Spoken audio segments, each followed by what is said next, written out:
Hi అండి hi hi Bhanu sir. గారు. Hi. రైటర్గా మీ జర్నీ తెలుసు నాకు. ఫైనల్గా మీరు ఎప్పుడు డైరెక్షన్ చేస్తారా, మెగాఫోన్ ఎప్పుడు పడతారని వెయిట్ చేసేవాడిని. అవును. ఫైనల్గా మాస్ జాతరతో డైరెక్టర్ అయ్యారు. Happy for your. Thank you. And coming to me writing department దానికి వస్తే, చాలా సినిమాలకి ఇండస్ట్రీలో మీ పేరు వినిపిస్తుంది, నందు పేరు మీ పేరు. బయటికి తెలియకపోవచ్చు, మీరు లోపల ప్రొఫైల్ మెయింటైన్ చేస్తారు ఇప్పటివరకు, ఇక్కడ బయటకు తెలియకుండా మాట్లాడకుండా బయటకు రాకుండా. సో చాలా సినిమాలకి మీ పేర్లు వినిపిస్తాయి. ఏంటి అసలు మీరు నందు ఎప్పుడు ఎలా స్టార్ట్ అయ్యారు? ఫస్ట్ సినిమా ఏంటి రైటర్గా? మేమిద్దరము వెలుగొండ శ్రీనివాస్ గారి దగ్గర అసిస్టెంట్స్గా ఫస్ట్ పరిచయం మాకు, మా ఇద్దరికి. సో మేమిద్దరం కలిసి పండగ తర్వాత తను వచ్చాడు, నేను పండగ చేసుకోక అప్పుడు ఆయన దగ్గర వర్క్ చేశాను. సో అక్కడ పరిచయం మా ఇద్దరికి. ముందు మీరు ఆయన దగ్గర చేసేవారు, తర్వాత నందు వచ్చాడు. సో 2-3 years తర్వాత తను వచ్చాడు. సో అప్పుడు మా ఇద్దరికి బాగా సెట్ అయింది. కామెడీ అంటే ఏం లేదంటే మనం ఒకటి చెప్తే అవతల నుంచి ఒక బౌన్స్ బ్యాక్ అయ్యి ఇమీడియట్గా డిస్కషన్ మా ఇద్దరికి బాగా కుదిరింది. డైలాగులు చెప్పడం, తన ఒకటి చెప్పడం, ఇట్లా స్టోరీ డిస్కషన్లోనే మ్యాక్సిమం డైలాగ్స్ అన్నీ మాకు అవుతాయి. సింక్ వచ్చేసింది. అండ్ ఇంకోటి ఏంటంటే ఇద్దరికి ఏది అంత ఈజీగా నచ్చదు. అవునా? ఓకే. పర్టికులర్గా ఉంటుంది ఇది అంత ఈజీగా నచ్చింది అంటే బెస్ట్ ఉంటేనే పేపర్ మీద పెట్టాలి, లేకపోతే ఆపాలి అనే ఒక ఇది. సో అందుకు అది హెల్ప్ అవుతుంది అనిపిస్తుంది. లైక్ రైటర్స్గా మీకు ఎంట్రీ ఫ్రీగా దొరికేసిందా? అదే లైక్ వెలుగొండ గారి దగ్గర నుంచి కానీ, ఆ తర్వాత జర్నీ కానీ, అంటే చాలా సినిమాలు చేశారు కదా టకటక. అంటే నాకు బిఫోర్ సామజోరగమన ముందు కూడా చేశారు కదా? చేశాను, చాలా సినిమాలు రైటర్గా చేశాను. అసిస్టెంట్గా రైటర్గా చేయడం అంటే ఇప్పుడు ఏడీగా ట్రై చేశాను నేను చాలా. ఓకే. అసిస్టెంట్ రైటర్గా చేశాను కానీ ఏది అంత ఈజీ కాదు యాక్చువల్లీ ఏడీ అవ్వడం ఆ టైంలో. సో ఏడీ అంటే చూద్దాంలే అంటారు, కానీ రైటర్గా అంటే ఏదో ఒకటి రాసుకుని రా అంటారు. ఓకే. సో అది నాకు అర్థమయ్యి, సో ఇప్పుడు నేను ఆయనకు ఫోన్ చేశాను, వెలుగొండ సినిమా సార్ రైటర్గా ఏమన్నా ఉంటే అంటే ఏదో ఒక సీన్ రాసుకుంటారా, నీ ఇష్టం ఏదే రాసుకుంటారా అంటే ఊరికే ఒకటి అంటే రాసుకుని తీసుకెళ్ళాను, నచ్చింది, తర్వాత జర్నీ స్టార్ట్ అయింది అంతే. మీరు ఇద్దరు కలిసి ఎన్ని సినిమాలు చేస్తుంటారండి రైటర్స్గా? అవును సార్, ఒక 8-9 మూవీస్ చేసాం. అందులో లైక్ చాలా సినిమాలకి మీకు క్రెడిట్స్ వచ్చినాయి, మిమ్మల్ని క్రెడిట్స్ ఇచ్చారు, కొన్ని సినిమాలకి క్రెడిట్స్ ఇవ్వలేదు, గోస్ట్ రైటర్లుగా పనిచేశారు, అది కొంతమందికి తెలిసి ఇండస్ట్రీలో వరకు. సో ఎస్పెషల్లీ హనుమాన్ సినిమాకి కూడా మీరు ఏదో ట్రాక్ ఏదో రాశారని విన్నాను నేను. హనుమాన్ సినిమాకి ట్రాక్ అని కాదు, స్క్రిప్ట్ వర్క్ చాలా డైలాగ్స్ రాసాము. అది డ్యూరేషన్ టైం ఎక్కువ, 2 years పట్టింది. అది యాక్చువల్గా 6 months 8 months అనుకుని మేము అనుకున్నాము. దాని తర్వాత మాకు వేరే ఫర్దర్ కమిట్మెంట్స్ ఉండడం, తర్వాత ప్రశాంత్ గారికి నేను మెసేజ్ చేశాను. అప్పటికి మా వర్షన్ ఇచ్చేసాం, మేము డైలాగ్స్ రాసి ఇచ్చేసాము.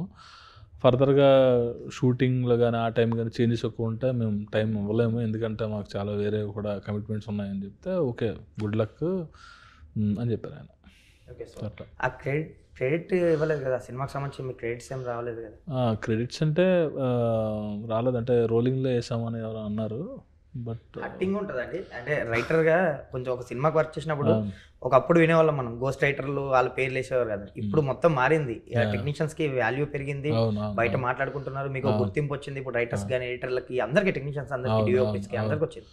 సో అలాంటి టైంలో పెద్ద బ్లాక్ బస్టర్ కొట్టినప్పుడు పాన్ ఇండియా సినిమాలో అరే మనం చేసాం కదా, మనం వర్క్ చేసాం కదా, మనకి క్రెడిట్ ఎందుకు ఇవ్వలేదని వచ్చిన యాక్టింగ్ అని అది అంటే అనిపించింది. కానీ యాక్చువల్గా సినిమా కంప్లీట్గా లేను కదా, 6 months తర్వాత వచ్చేసాం కదా, అంటే 6 months తర్వాత కదా, 6 months ఉంది రిలీజ్ అనగా వచ్చేసాం బయటికి.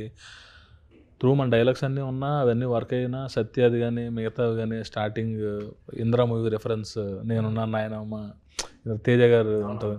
సో ఇట్లా అన్నీ ఉన్నా, అవి వర్క్ అయినా కూడా త్రూ అవుట్ మూవీ లేదు కదా, మరి అలా సర్ది చెప్పుకున్నారా నాకు నేను అంతే అంతే అంటే ఏం లేదండి, అయిపోయింది. ఫర్దర్గా పేరు వస్తాయి, ఆటోమేటిక్గా వచ్చేస్తాయి. ఓకే.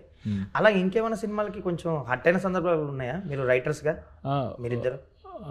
ఉన్నాయి బట్ అవి చెప్పి వచ్చింది, అంతకన్నా మంచి సినిమాలు పడ్డాయి పేర్లు పడి. సో అది హ్యాపీ. అంటే పాజిటివ్ సైడ్ ఎక్కువ చూసుకొని నెగిటివ్ యాక్చువల్గా అవాయిడ్ చేస్తే బెటర్ కదా. మనం వర్క్ అవ్వలేదంటే తర్వాత ఇంకా వాళ్ళతో పని చేయకూడదు, లేదంటే తర్వాత ఇంకా మన పని మనం చూసుకోవాలని అనుకోవడం తప్ప ఇప్పుడు మనం బాధపడే ఉపయోగం ఉంది ఏం లేదు కాబట్టి. అలా ఉంటుంది అయితే మీ ఇద్దరు థాట్ ప్రాసెస్ కానీ అది కానీ అంతే, ఇద్దరం నెక్స్ట్ టైం ఇంకా చేయకూడదు వాళ్ళతో అనేది. నెక్స్ట్ టైం చేయకూడదంటే ప్రాపర్గా మాట్లాడుకుని చేయాలి. ఓకే. అంతే. కమింగ్ టు సామజోరగమన, మీకు రైటర్స్గా అంతకుముందు చేసిన సినిమాలు ఒక ఎత్తు అయితే, సామజోరగమన మీకు ఒక పెద్ద ఎంట్రీ ఇచ్చింది ఇండస్ట్రీలో. ఆ తర్వాత ఒక రైటర్స్గా ఫుల్ బిజీ అయిపోయారు మీరు. ఏ సినిమా చూసినా పెద్ద సినిమాలు, చిన్న సినిమాలు, మీరు అన్నట్టు చెప్పిన ఏ చెప్పని అన్నీ ఉన్నాయి దాంట్లో. సో ఏంటి ఆ టర్నింగ్ పాయింట్ అనుకోవచ్చా రైటర్స్గా మీకు సామజోరగమన? అవును, చాలా పెద్ద బ్రేక్ ఇచ్చింది ఆ సినిమా సామజోరగమన. అది అది రిలీజ్ అయిన తర్వాత నుంచి చాలా బిజీ.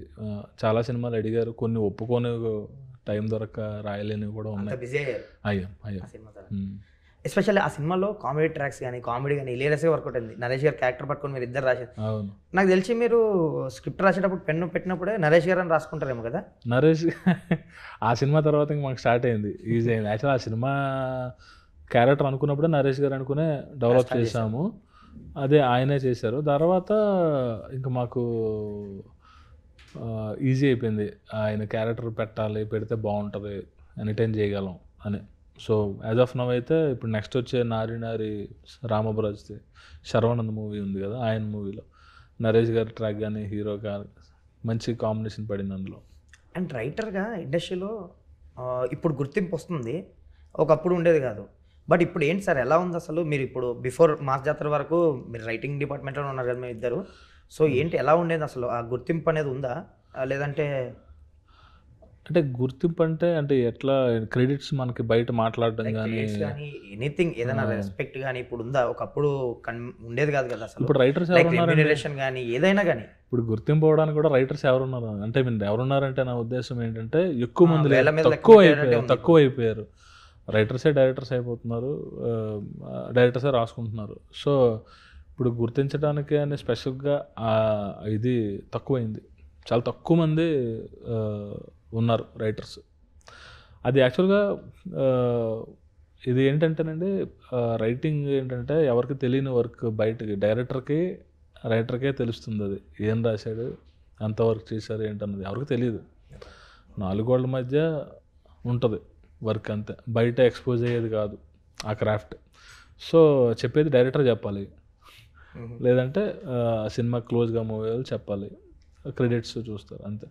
ఫస్ట్ బ్రేక్ వచ్చిన తర్వాత మన పేరు ఒక బ్రాండ్ అయితే, వాళ్ళ హెల్ప్ అయితే ఇంకా బాగుంటుంది. బేసిక్గా మీరు ఇందాక ఒక పాయింట్ రేజ్ చేశారు, ఇప్పుడు రైటర్లు లేరు, తక్కువైపోయారు, అందరూ డైరెక్షన్ చేద్దాం అనుకుంటున్నారు. లైక్ రైటర్లు కూడా 1 or 2 ఫిల్మ్స్ చేసి వెంటనే డైరెక్టర్ అవుదాం అనుకుంటున్నారు. అంతే. అవును. అది ఎందుకు వచ్చిందంటారు? బేసిక్గా ఇప్పుడు రైటర్స్కి రావాల్సినంత గుర్తింపు కానీ, గౌరవం కానీ, ఆ రెమ్యూనరేషన్ కానీ, డబ్బు కానీ అవి లేనప్పుడే కొంచెం థాట్ మారి, ఎందుకులే మనం కెప్టెన్ ఆఫ్ ది షిప్ అటు సైడ్ వెళ్ళిపోతేనే బెటర్ కదా అన్న థాట్ ఉంటుంది కదా బేసిక్గా. అలా ఏమన్నా నాకు అలా లేదు అంటే, కాదు బేసిక్గా జనరల్గా అందరూ డైరెక్టర్ అవుదామని వస్తారండి ఇండస్ట్రీకి. రైటర్ అంటే చాలా తక్కువ మంది వస్తారు, రావచ్చు కానీ చాలా తక్కువ మంది వస్తారు. సో మనకి చేసిన తర్వాత డైరెక్షన్కి అలా మూవ్ అవుతారు చాలామంది, అట్లనే డైరెక్టర్ ఉంటాయి. అంటే అది ఏంటంటే కొంతమంది డిస్టర్బ్ అవ్వచ్చు, కొంతమంది ఎందుకులే నేను డైరెక్షన్ చేద్దాం అనుకోవచ్చు. బట్ నా వర్క్ అయితే మాత్రం నాకు నా డైరెక్టర్స్ ప్రాపర్ వాల్యూ ఇచ్చారు. లైక్ ఇప్పుడు రైటర్స్కి రెమ్యూనరేషన్లో అవన్నీ పర్వాలేదండి, బాగానే ఉందా ఇప్పుడు యాజ్ ఆఫ్ నో? మీరు చాలా సినిమాలకి చేశారు అందుకని అడుగుతున్నా. మాకు ఆ డిపార్ట్మెంట్ గురించి ఎక్కువ మాట్లాడరు కదా, ఎవరు చెప్పుకోరు ఎక్కువ. అంటే అది అంటే రైటింగ్ అన్నది ఎంతవరకు ఉంది, ఏమి చేయాలి, వీడు ఏం చేశాడు ఇంతకుముందు, అండ్ ఇప్పుడు ఈ సినిమాకి నీడ్ ఏంటి, ఎంత స్క్రీన్ ప్లేనా, స్టోరీయా, డైలాగ్సా, ట్రీట్మెంటా, ఇలా రకరకాల దాని మీద రెమ్యునరేషన్స్ డిపెండ్ అయి ఉంటాయి. సో మేము దిగితే మొత్తం దిగి ట్రీట్మెంట్ వైజ్ నుంచి మేము స్టార్ట్ చేస్తాం రైటింగ్. సో ఓకే, ఫైనాన్షియల్గా అయితే ఓకే, సాటిస్ఫైడ్ యాజ్ ఆఫ్ అంతే. ఓకే. అండ్ మీరు రైటర్స్గా వాల్తేరు వీరయ్య, డాకు మహారాజ్ లాంటి సినిమాలు కూడా పెద్ద సినిమాలు కవర్ చేస్తారు. ఆ సినిమాల ఎక్స్పీరియన్స్ చెప్పండి. అది బాబీ, అదే ఫస్ట్ పిక్చర్ పెద్ద సినిమా అంటే చిరంజీవి గారిదే పెద్ద సినిమా. బాబీ గారు, కోన వెంకట్ గారు నన్ను పరిచయం చేశారు బాబీ గారికి. సో అది ఫస్ట్ ఎక్స్పీరియన్స్ చిరంజీవి గారితో పెద్ద సినిమా, ఆయనకి డైలాగ్స్ రాయడం కానీ అదొక ఎక్స్పీరియన్స్ అండ్ ఛాలెంజ్గా తీసుకున్నాం. అది ఎందుకంటే మాస్ ప్రాపర్ కమర్షియల్ సినిమా. అది చిరంజీవి గారికి చాలా, వర్క్ చేసాం. బాగుంది, చాలా బాగా అనిపించింది సార్కి నరేట్ చేసినప్పుడు. కానీ ఆ సినిమాకి సంబంధించి మంచి రెమ్యూనరేషన్ కూడా అందుకున్నారని విన్నాను నేను. ఆ టైంకి యాక్చువల్గా సామాజిక రాలేదు, బిలీవ్ చేసి ఇవ్వడమే అదంతా. బాబీ గారు బిలీవ్ చేశారు, అమౌంట్ కూడా అంతే ఇచ్చారు. ఆయనే రైటరే కదా, ఆయన కూడా రైటర్ ఇచ్చారు కాబట్టి అది. లైక్ డాకు మహారాజ్ విషయంకి వస్తే డైలాగ్స్ మీ క్రెడిట్ కూడా ఇచ్చారు. డైలాగ్ పర్సన్ అంతా మీరు. ఏంటి సార్ ఆ సినిమా వర్కింగ్ ఎక్స్పీరియన్స్ చెప్పండి. బాలకృష్ణ గారి డైలాగ్స్ అంటే పవర్ఫుల్ డైలాగ్స్. అవును కొంచెం ఏ రైటర్ కైనా ఛాలెంజింగ్ అనిపిస్తుంది. అవును, మన మాటలు ఆయన నోటేమట రావడం అనేది చాలా ఎగ్జైటింగ్ అనిపించింది. బాలకృష్ణ గారికి డాకు మహారాజ్ రాసేటప్పుడు కానీ, హీరింగ్లో బాబీ గారు వినేటప్పుడు కానీ బాగా ఎంజాయ్ చేశారు ఆ సినిమాకి. అండ్ సెట్లో కూడా సార్ మన డైలాగులు చెప్తూ ఉంటే కిక్ బాగుంది అక్కడ, నాకు బాగా నచ్చింది. అది మంచి ఎక్స్పీరియన్స్. బాగా.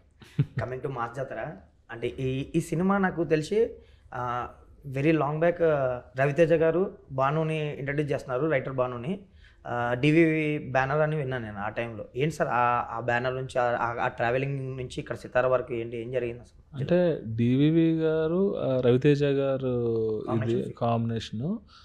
ఆ తర్వాత సారు సితారాకి చెప్పమన్నారు. ఇక్కడ నాకు అది చెప్పమంటే నేను ఆయన దగ్గరికి వెళ్ళాను, బ్యానర్ నేనే చెప్తా అన్నారు, ఆయన చెప్పారు అట్లా. సో ఏంటి రవితేజ గారి ఎంకరేజ్మెంట్ ఏంటి అసలు? ఇప్పుడు మీరు చెప్తున్నారు అంటే ఎప్పుడో నమ్మి బిలీవ్ చేసి మీ వర్కులు చూసి పిలిచి మాట్లాడి మీతో అవును చిన్న బ్రదర్హుడ్ లాగా ఫీల్ అయ్యి అంటే మిమ్మల్ని ఇంట్రడ్యూస్ చేయాలని ఒక అవకాశం ఇస్తానని. అంటే ఇప్పటికీ కూడా ఏదైనా సినిమా ఫ్రైడే రిలీజ్ అయ్యి పెద్ద హిట్ ఏంటంటే ఫస్ట్ ఫోన్ వెళ్ళేది రవితేజ సార్ దగ్గర నుంచే వెళ్తుంది. డైరెక్టర్కి కానీ హీరోకి కానీ ఆ సంబంధించిన టెక్నీషియన్స్ అందరికీ సార్ దగ్గర నుంచి ఫోన్ వెళ్తుంది. అవును, మ్యాండేటరీగా ఆయన క్యూబ్లో వేసుకొని మరీ చూస్తారు, చూసి ఇమ్మీడియట్గా ఫోన్ చేస్తారు. అట్లనే మాకు సామజవరం నాకు కానీ చేశారు, చాలామంది చేశారు అట్లా ఫోన్, ఎంకరేజ్ చేస్తారు సార్. సో మీలో ఆయన బిలీవిటీ ఏంటి అంటే మేబీ స్క్రిప్ట్ నరేషన్, ఆ టైంలో కామెడీ టైమింగ్, నేను నరేట్ చేస్తున్నప్పుడు ఎంటర్టైన్మెంట్ బాగా చెప్తా. ఓకే, అందరూ అంటుంటారు అట్లా ఎంటర్టైన్మెంట్ బాగా చెప్తాను అని. సో అది బాగా చెప్పినప్పుడు సార్ కూడా బాగా ఎంజాయ్ చేశారు. ఎంటర్టైన్మెంట్ ఇన్స్టింక్ట్ కదా, ఎంటర్టైన్మెంట్ ఇప్పుడు ఒక థ్రిల్లర్ చెప్పినా లేదంటే ఏదన్నా వేరేది ఏం చెప్పినా తీస్తే కానీ తెలియదు. బట్ ఎంటర్టైన్మెంట్ ఏంటంటే మనం చెప్తే ఆ ఫన్ అని నవ్వారంటే ఆ జోక్ వర్క్ అయినట్టే. సో అది ఇన్స్టింక్ట్ రియాక్షన్. పైగా ఆయన బాగా ఎంజాయ్ చేస్తారు, చిన్న చిన్న మైన్యూట్ జోక్స్ కూడా ఎంజాయ్ చేస్తారు, చాలా ఎంజాయ్ చేస్తారు. సో ఆ విధంగా. కమింగ్ టు మాస్ జాతర, లైక్ ఏంటి అసలు స్టార్ట్ చేసినప్పటి నుంచి ఇప్పటి వరకు ఏదో చిన్న చిన్న హర్డిల్స్ వస్తూనే ఉన్నాయి. మధ్యలో ఆయనకి చిన్న యాక్సిడెంట్ జరిగింది. నాకు సినిమా టేక్ ఆఫ్ అవడం బాగానే అయింది కానీ, అంటే స్పీడ్గా అయింది కానీ షూటింగ్ ప్రాసెస్ చాలా అంటే మధ్యలో బ్రేక్లు చిన్న ఇన్సిడెంట్ గ్యాప్లు వచ్చినాయి. అవును, లైక్ రిలీజ్లు సంక్రాంతికి అనుకున్నారు, మళ్ళీ ఆగి మధ్యలో శ్రీలీల గారి డేట్స్ కూడా ఏదో సంథింగ్ కొంచెం షూట్. అంటే మనకు అన్ని డేట్స్ పుష్ అయినాయి కాబట్టి ఆ అమ్మాయి కూడా చాలా సినిమాలు, లీలా గారు కూడా హిందీలో. ఏంటి ఇన్ని హర్డల్స్ చూసినప్పుడు ఏంటి మీ థాట్ ప్రాసెస్? అంటే డెబ్యూ డైరెక్టర్కి ఎవరికైనా ఫట్ మనం చేసేసి ఒక సినిమా వచ్చేయాలి, రవితేజ గారు లాంటి వాళ్ళు అవకాశం ఇచ్చారు, ఈ సినిమాని అర్జెంట్గా ఆడియన్స్ చూపించాలనే ఒక ఎగ్జైట్మెంట్ అది ఉంటుంది కదా, ఎప్పటికప్పుడు బ్రేక్ వేసుకుంటూ వచ్చింది కదా ఈ సినిమా. ఎగ్జైట్మెంట్ అయితే అది August 27th ఒకటే నేను డిస్టర్బ్ అయినా. నాకు నేను బాగా అదే పండగ అనుకున్నాం కదా, అవి ఉంటే బాగున్నాను అనుకున్నాను. వంశీ గారు ఏమన్నారంటే, బాగున్నా ఇది నీ ఫస్ట్ పిక్చరు, సినిమా బాగా వచ్చింది, ప్రాపర్గా చేసి మనం రిలీజ్ చేద్దాము, ఈ రష్లో వద్దు, సినిమా బాగా వచ్చింది, నేను బిలీవ్ చేస్తున్నాను, నువ్వు బిలీవ్ చేస్తున్నావు, సార్ బిలీవ్ చేస్తున్నారు, హీరో గారు, చూసుకొని చేద్దాము, మంచి రిలీజ్ చేద్దాము, సినిమా బాగా వచ్చింది కాబట్టి ఈ రష్లో ఎందుకు అని ఆయన చెప్పారు. యాక్చువల్గా ఆయన కూడా కరెక్ట్. ఏంటి సినిమా సెటప్ అయినప్పుడు అదంతా కానీ లైక్ వింటేజ్ రవితేజ గారిని చూపించాలి అనే థాట్తోనే పెన్ పెట్టడం జరిగిందా? లైక్ ఎందుకంటే చక్రి గారు వాయిస్ తీసుకొచ్చారు, ఏదో ఈడియట్ అది ట్యూన్ వాడారు సంథింగ్. సినిమా స్క్రిప్ట్ రాసినప్పుడు ఏంటంటే completely stick on to the hero characterisation, cinema script ఎలా దాని మీదే ఉన్నాము. సార్ డైలాగ్ వర్షన్ స్టార్ట్ చేసిన తర్వాత సార్ ఇమేజ్ని మైండ్లో పెట్టుకుని కొన్ని పడ్డాయి రెఫరెన్స్లు కానీ హిస్టారిక్ మూమెంట్స్ కానీ కొన్ని పడ్డాయి. మాస్ జాతర అని టైటిల్ పెట్టిన తర్వాత కొంచెం ఎక్కువ ఆ ప్రెజర్ రెస్పాన్సిబిలిటీ రెండు. సో అది బాగా దానికి మీరు అన్నట్టు యాడ్ ఆన్స్ జరిగినాయి. పోలీస్ క్యారెక్టర్ చాలా చూస్తాం మనం. ఈయన కూడా చేశారు, విక్రమార్కుడు లాంటి పవర్ఫుల్ రోల్స్ చేశారు, చాలా ఇంపాక్ట్ చేసిన టాలీవుడ్ లో పోలీస్ క్యారెక్టర్స్ లో చాలా మంది హీరోస్ టచ్ చేశారు. బట్ రైల్వే పోలీస్ అనేది మాత్రం డిఫరెంట్ గా అనిపించింది. ఇప్పటివరకు నాకు తెలిసి ఎవరు టచ్ చేయలేదు. సో ఎందుకు ఆ క్యారెక్టర్ డిజైన్ చేయడానికి రీజన్ ఏంటి? అదంటే పోలీస్ కథ చెప్తే, ఒక మాస్ కథ చెప్తే పోలీస్ క్యారెక్టరైజేషన్తో చెప్పాలి అన్నదే ఉంది. అది ఎందుకంటే అది ప్రూవ్డ్, అది డెఫినెట్గా వర్క్ అయ్యే ఒక ఎలిమెంట్ కదా. సో అందులో మళ్ళీ ఏమైనా వెళ్తే మళ్ళీ రెగ్యులర్ ఐడియా వస్తున్నాయి ఇవన్నీ. అది కాదు ఏదైనా కొత్తగా ఏమైనా ట్రై చేద్దాం అన్నప్పుడు రైల్వే కాప్ అనే ఐడియా నాకు వచ్చింది. ఎప్పటి నుంచి ఉందంటే డిఫరెంట్ పర్స్పెక్టివ్లో పోలీస్ వర్క్ చూస్తే యూనిఫామ్ కాకియే ఉండాలి, బట్ కొన్ని ఉండాలి, వేరే డైమెన్షన్స్ ఉండాలి, ఏదో సంథింగ్ డిఫరెంట్గా మాట్లాడుకోవాలని చెప్పి అప్పుడు ఐడియా రాగానే దాని తర్వాత కొంతమంది రైల్వే పోలీసు వాళ్ళని కలవడం, తర్వాత వాళ్ళ గురించి వాళ్ళ ఎక్స్పీరియన్సెస్ అవన్నీ చూసి వాళ్ళకి సంబంధించిన డ్యూటీలో ఉన్న లిమిటేషన్స్ ఏంటి, ఎట్లా ఉంటాయి అవన్నీ చూసి రీసెర్చ్ అంతా ప్రాపర్గా చేసి న్యాచురల్గా ఉంటూనే స్క్రిప్ట్లో అట్ ద సేమ్ టైం చిన్న add Ann's commercial touch.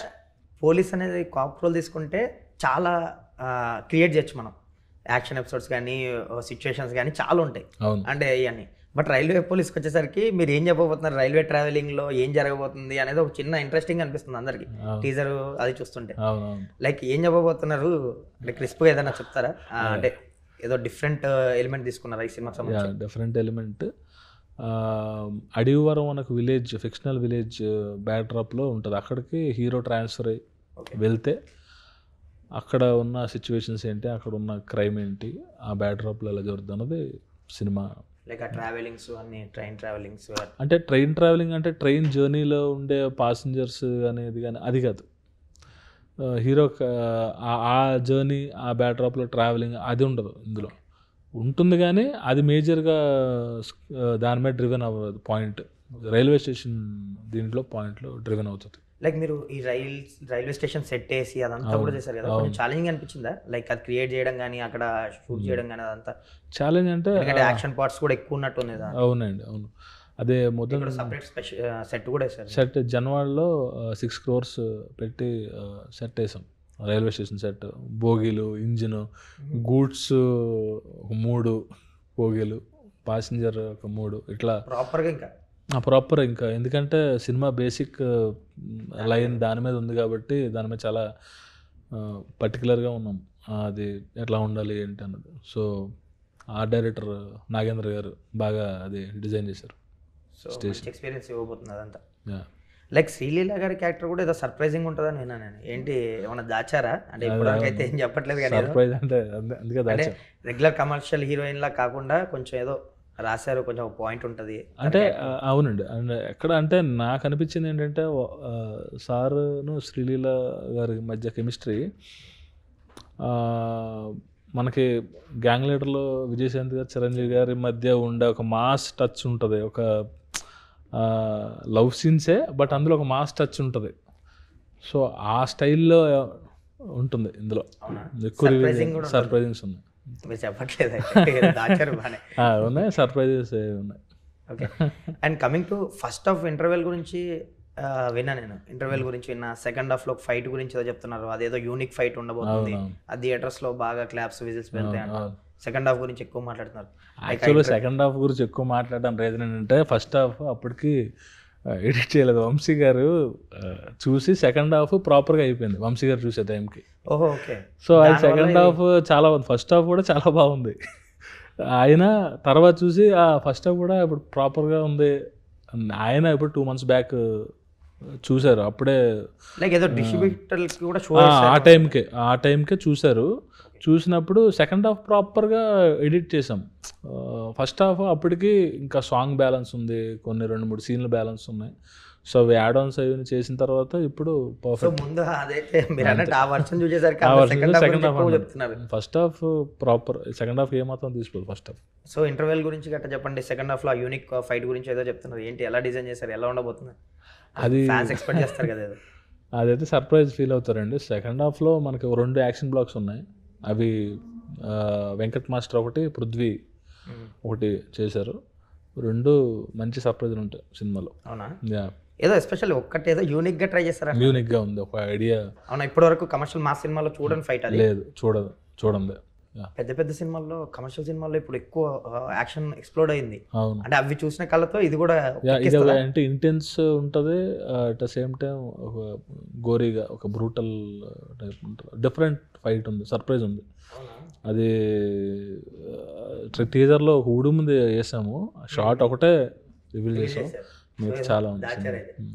And interval గురించి చెప్పండి. సెకండ్ హాఫ్ లీడ్కి కొంచెం ఏదైనా ఇంటర్వెల్ బ్లాక్ అనేది చాలా ఇంపాక్ట్ క్రియేట్ చేస్తుంది. అవునండి, అవును. మనం ఏదైనా ఇంటర్వెల్ తర్వాత బయటకు వచ్చి ఆ బ్రేక్లో మాట్లాడుకుంటాం ఏదైనా. సో ఎలా ఉండబోతుంది? ఇంటర్వెల్ చాలా హై చేస్తుందండి సినిమాలో. అంటే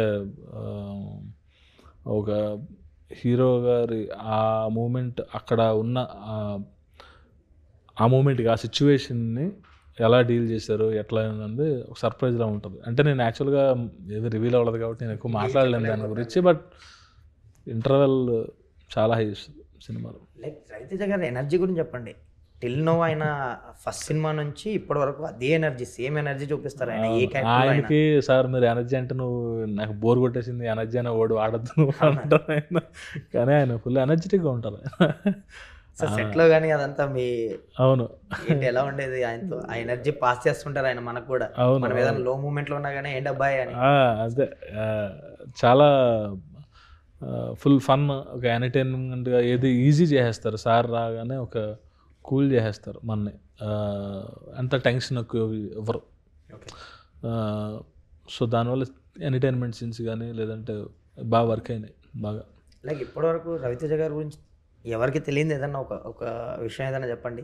లైక్ ఫ్యాన్స్ కానీ నాకు తెలుసు, లైక్ ఎందుకంటే ఆయన కాంటెంట్ ఎక్కువ చూస్తుంటారు, ఎవ్రీ కాంటెంట్ చూస్తారు. లైక్ యూట్యూబ్ కానీ అన్ని చూస్తారు సార్, అన్ని చూస్తారు. అంటే అంత ఫ్రీ టైం దొరికినా ఆయన కాంటెంట్ చూస్తుంటారని చెప్తారు. సో అలా ఏదైనా మీతో షేర్ చేసుకుంటారు సినిమా అన్ని ఓటీటీలో ఉన్న వెబ్ సిరీస్ మన అప్డేట్ అన్నీ ఆయన చెప్తారు. అబ్బాయి అది బాగుంది, హాట్స్టార్లో కొత్తగా రిలీజ్ అయింది, చాలా బాగుంది చూడు అని. చాలా. And at the same time social media కూడా బాగా ఆయన ఫాలో అవుతారు, ఇన్స్టాగ్రామ్ కానీ అది కానీ అన్నీ చూస్తారు ఆయన. ఈ సినిమా ప్రాసెస్లో ఆయన దగ్గర నుంచి ఏమన్నా నేర్చుకున్నారా? చాలా ఉంటుంది కదా ఎక్స్పీరియన్స్ కానీ, అదంతా ఆయన ఎక్స్పీరియన్స్, ఆయన బిహేవియర్ కానీ. ఆయన సలహాలు ఇవ్వను అంటారు కానీ మంచి సలహాలు ఇస్తారు. నేను సలహాలు ఇవ్వను అబ్బాయి జనరల్గా అంటారు కానీ కొన్ని చాలా ఇంపార్టెంట్ పాయింట్స్ చెప్తారు ఆయన. అంటే ఇంకోటి ఏంటంటే మంచి జడ్జిమెంట్, స్టోరీ మీద ఆయనకు చాలా ఉంది జడ్జిమెంట్. స్టోరీ మీద ఆయన చెప్పే ఆయన అడిగే పాయింట్స్ కానీ, అదే సెకండ్ హాఫ్లో మీరు అన్న బ్లాక్ ఉంది కదా, సో ఆ బ్లాక్ స్క్రిప్ట్ చెప్పినప్పుడు లేదు, తర్వాత నేను యాడ్ ఆన్ అంటే సార్ అదేదో అక్కడ చిన్నదేదో అనిపిస్తుంది, ఏమైనా ఉంటే బెటర్ ఏమో అని అనిపిస్తుందని సార్ అన్న తర్వాత నేను వర్క్ చేసి సార్ ఎలా వెళ్తా బెటర్ అంటే ఇది అదిరిపోయింది, ఇది కావాలి అన్నట్టు ఆయన. అట్లా ఏదన్నా ఒక చిన్నది అనిపిస్తే ఆయన చెప్తారు. And coming to release date, 31st announce చేశారు మీరు, అది ప్రమోషన్ స్టార్ట్ చేశారంతా. బట్ ఒక 1-2 days నుంచి ఒక కన్ఫ్యూజన్ నడుస్తుంది, ఫ్యాన్స్కి కూడా డైలమా ఉంది, ఏం అర్థం కావట్లేదు అసలు 31st రిలీజా ఫస్ట్ రిలీజా అని. బయటకి ఏమో ఫస్ట్ అని వచ్చింది, బట్ మీరు అఫీషియల్గా ఏం చెప్పలేదు. కానీ ఏంటి అసలు రిలీజ్ డేట్ ఏంటి? లైక్ అది 31st ఫ్రమ్ ఫస్ట్ షోస్ అని ఫస్ట్ షో సెకండ్ షో నుంచి ఓకే ఈవినింగ్ షోస్ నుంచి స్టార్ట్ అయ్యి ఫస్ట్ రిలీజ్ ప్రాపర్ ఇంకా అంతే అట్లా. ఎందుకంటే ఇది బాహుబలి ఇంపాక్ట్ వల్ల అంతే. బాహుబలి అంటే వంశీ గారు అన్నది ఏంటంటే 30 వాళ్ళు కూడా ప్రీమియర్ చేస్తున్నారు, బాహుబలి ప్రీమియర్ చేస్తున్నారు, మనం 30 ప్రీమియర్స్ ఎందుకు మనం ఒక రోజాగి వేద్దాము అని. ఏ డెబ్యూ డైరెక్టర్కైనా ఒక కాంపిటీషన్ లేకుండా ఫ్రీగా వస్తే బాగుండు, మన సినిమా ఎక్కువ వ్యూవర్షిప్ వస్తుంది కదా, ఎక్కువ చూస్తారు కదా, ఎగ్జైట్మెంట్ కానీ జనాలు అందరూ. బట్ ఇప్పుడు రాజమౌళి గారి బాహుబలి అంటే ఆయన ఏదో డిఫరెంట్ కట్ చేస్తారు, ఇప్పుడు మళ్ళీ అందరూ ఎగ్జైట్ అవుతున్నారు, సినిమా మూవీ లవర్స్ అందరూ కూడా. ఓ హైప్ ఉంది దానికి కూడా. ఏమన్నా కొంచెం చిన్న నర్వస్ కానీ టెన్షన్ కానీ స్టార్ట్ అయిందా మీకు యాజ్ అ డెబ్యూటెంట్గా? ఇప్పుడు ఆ పెద్ద సినిమాతో లేదండి, కాంపిటీషన్ లాగా అయిపోయింది కదా ఇప్పుడు. అంటే నేను అనేది ఏంటంటే రెండూ ఆడతాయి. అంటే ఇది వర్కౌట్ అయితే అది మనది బాగుంది, వాళ్ళది బాగుంటుంది, రెండూ ఆడతాయి. ఇప్పుడు ఇది ఆడితే అది ఆడకూడదు అన్నది ఏం ఉండదు, అక్కడే ఉండదు నేను బిలీవ్ చేస్తాను. మంది కంటెంట్ బాగుంది, మంది ఆడుతుంది, వాళ్ళు ఆడుతుంది, అలా చాలా ప్రూవ్ అయినాయి. ఒకటని కాదు, ఒకటే ఆడాలని లేదు కదా. లైక్ మీకు కూడా ఒక కిక్ అయింది డెబ్యూటెంట్గా రాజమౌళి గారితో కాంపిటీషన్ లాగా. లైక్ రిలీజ్ అయినా కానీ ఆయన సినిమానే కదా ఫైనల్గా. అవును, యాక్చువల్గా అంటే బాహుబలి 2 ఎలా కలిపారు ఏంటన్నది చాలా మంది డిస్కస్ చేస్తున్నారు. నాకు ఇంట్రెస్ట్ ఉంది ఎట్లా కలిపారు, స్పెషల్ కట్ ఏంటన్న. Anyways all the very best అండి. మాస్ జాతరతో మీరు దర్శకుడిగా కూడా మంచి సక్సెస్ అందుకోవాలి. రైటర్గా మీ జర్నీ ఎలా అయిందో డైరెక్టర్గా కూడా ఇక్కడ నుంచి మంచి సక్సెస్ఫుల్ జర్నీ ఉండాలి. All the very best. Thank you boss. Thank you.